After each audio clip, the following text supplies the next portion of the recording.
Los problemas personales.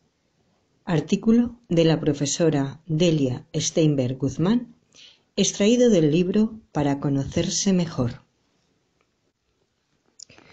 ¿Cuáles son los problemas personales? Evidentemente, los que afligen a la personalidad, entendiendo por ello el conjunto de expresiones físicas y vitales, emocionales y mentales. Sin menospreciar el dolor de una enfermedad o de un desarreglo físico más o menos permanente, las circunstancias emocionales son las más decisivas, al punto que son ellas las que colorean los pensamientos y aún la disposición física. Es sabido que en más de una ocasión un gran disgusto se refleja de inmediato en el cuerpo, de una forma u otra, al tiempo que bloquea la mente para todo razonamiento lógico y sensato. ¿Por qué tenemos estos problemas personales, básicamente emocionales? Por falta de conocimiento de los propios resortes emotivos y por consiguiente por imposibilidad de resolver las situaciones conflictivas que se presentan. A todos los humanos que vivimos en este mundo, por una u otra cuestión, se nos presentan dificultades. Es algo lógico si coincidimos con los filósofos clásicos en que la vida se encarga de enseñarnos a vivir. Y no es un juego de palabras. Podemos aprender de las experiencias y consejos de otros, podemos estar prevenidos ante las coyunturas de la existencia, pero nada es equiparable a la práctica vital de cuanto hemos aprendido. La vida nos enseña día a día, y es bueno reconocerla como maestra más que como enemiga. Como maestra, nos ayuda a poner en juego nuestras mejores potencialidades.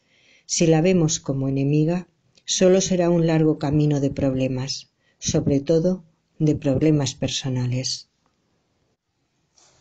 ¿Cómo enseña la vida? De un modo diferente a los otros tipos de sistemas. Enseña de manera directa, atacando en aquello que más duele para obligar a una necesaria reflexión.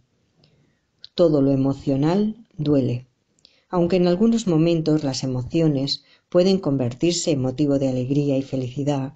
Son mucho más numerosos y contundentes los momentos de disgusto, miedo, desesperación, indecisión, impotencia.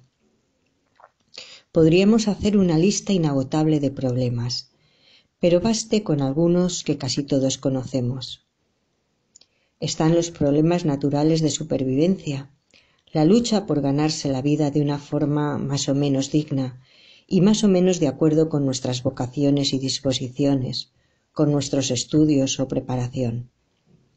Están los problemas de estudio y formación, ya que no siempre se dan las posibilidades para acceder a ellos, o se sueña con estudiar para abrirse camino en lo económico, para descubrir, años después, que no era tan fácil como parecía al principio.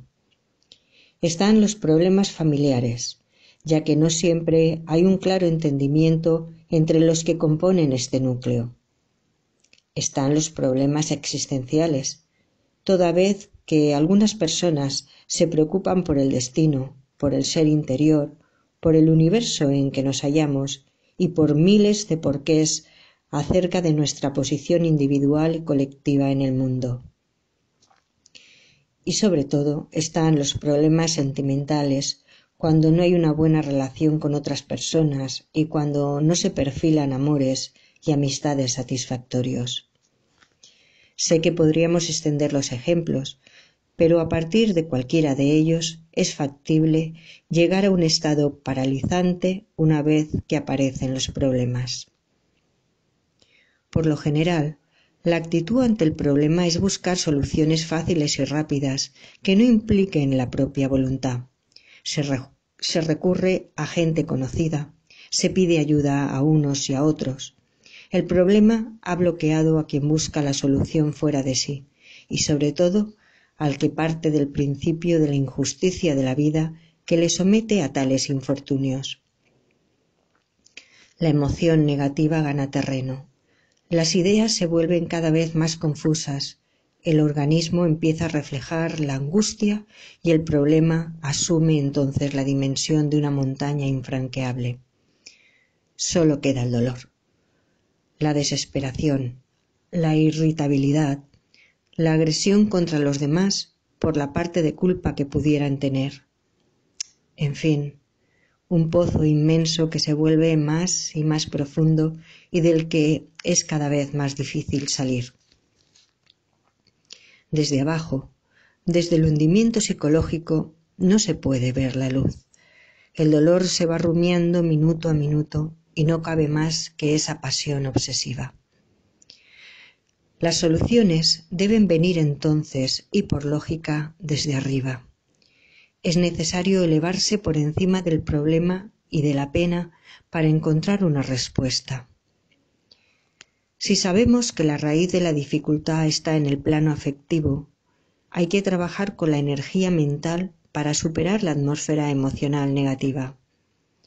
Puede parecer difícil en principio, pero todo es difícil hasta que no se prueba por primera vez. Hay que hacer el esfuerzo de subir un escalón, de pasar por encima de las nubes y llegar a la claridad del propio entendimiento.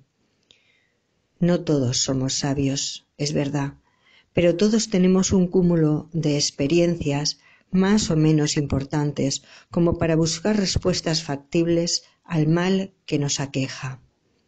Hay que poder llegar hasta nuestro rincón de soluciones. Algunas resultarán inservibles, otras discretamente válidas, y no faltarán las francamente buenas. Probando y probando, con buena voluntad y sin la ansiedad de la emotividad distorsionante, se adquieren nuevas experiencias que serán útiles para siguientes ocasiones. Tú no eres solamente un manojo de emociones o pasiones, también tienes inteligencia para observarte a ti mismo desde afuera y trazar tu propio camino.